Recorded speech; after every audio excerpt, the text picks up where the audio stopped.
বন্ধুরা দেখতে পাচ্ছেন এখানে কতগুলো মাটির টব আমি কিনে নিয়ে এসেছি। আসলে আমি নার্সারি থেকে অনেকগুলো গাছ আমি কিনে নিয়ে এসেছি, সেইগুলি কিন্তু আপনাদেরকে আমি শর্ট ভিডিওতে বন্ধুরা দেখিয়েছি।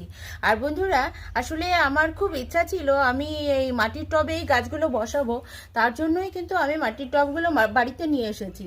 আর প্রচণ্ড গরমে প্লাস্টিক টবে যদি আমি গাছগুলো লাগাই বন্ধুরা, তাহলে গাছগুলো কিন্তু গরমে কষ্ট পাবে। সেই জন্য আমার মনে হলো যে বন্ধুরা আমি মাটির টবেই গাছগুলো আমি প্রতিস্থাপন করব।